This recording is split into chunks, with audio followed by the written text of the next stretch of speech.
District Governor, District Treasurer, Madam President, Mr. Toastmaster, fellow Toastmasters and our guest, John, you're very welcome.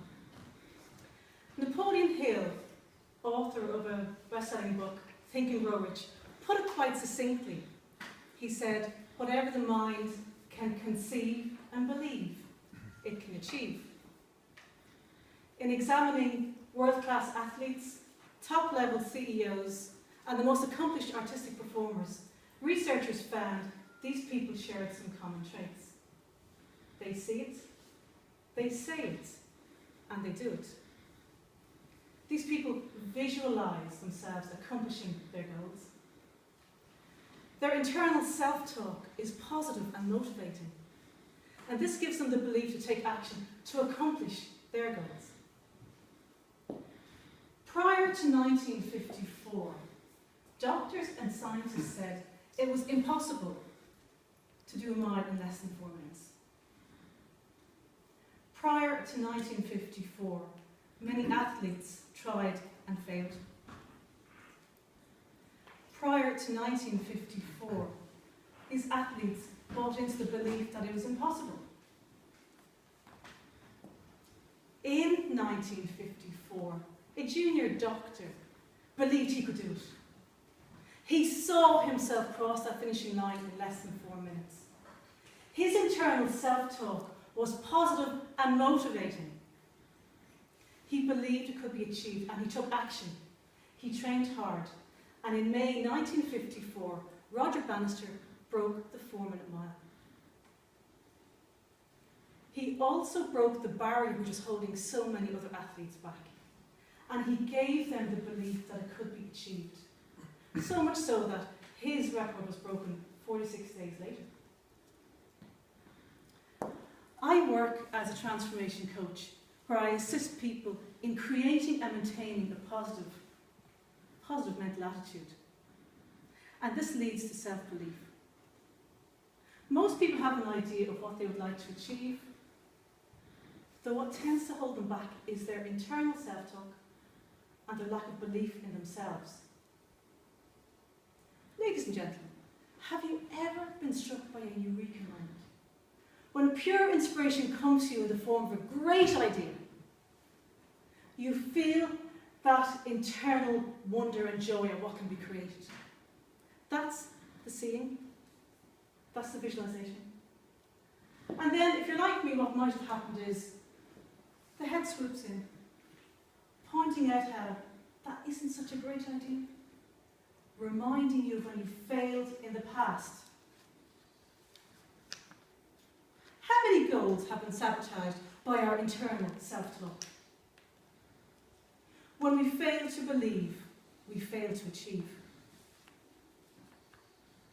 If we hold a negative thought about ourselves, the good news is we have the power to change it. So let's go back to our eureka moment. And just as the mind swoops in, pointing out how you failed in the past, see a stop sign. Turn that thought of failure around 180 degrees to one of, I can succeed, I can achieve, I'm successful. Now give your mind a job to do. Send it to the filing cabinet of your life and pull out all the times when you succeeded. A common event that we may all share is when we learn to ride the bicycle. Do you remember at the age of perhaps 4 or 5, the stabilisers were cast aside, an older sibling or parent gave you one final push and you're off. Your hands are holding the handlebars, your little feet pedal with all their might, and you did it, yes. You conquered the bicycle. At the age of 4 or 5, you felt on top of the world and you could achieve anything. This factual representation of your successes, bring it over here to a positive collage of your achievements and your successes. Now add to it other times in your life when you succeeded. An exam you may have passed, add that. Attending your first Toastmasters meeting, that was an achievement, add that.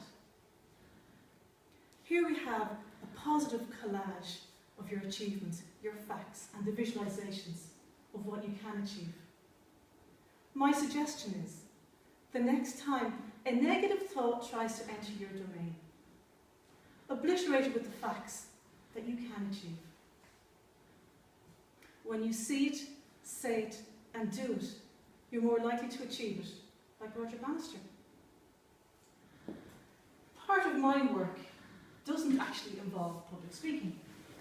And if I've been perfectly honest, I avoided it. My internal dialogue would be things like, why would you want to do that? Why put yourself through that? There's another way to do it. And last year I gave myself a challenge to get comfortable public speaking. So I took my own advice. When the internal dialogue doubted my ability, I saw a stop sign. I turned that thought around to, I could do this. I sent my mind to the filing cabinet of my life to pull out all the times when I achieved, and I got my collage going. And yes, riding the bicycle was right in the middle. I knew I could do it. I needed to take action. My action came in the form of attending a Toastmaster meeting. There I could see myself giving a speech. My internal dialogue became positive and encouraging, and I am actively fulfilling my goal. So ladies and gentlemen, when you see it and say it and do it, you can achieve it. Mr. Toastmaster.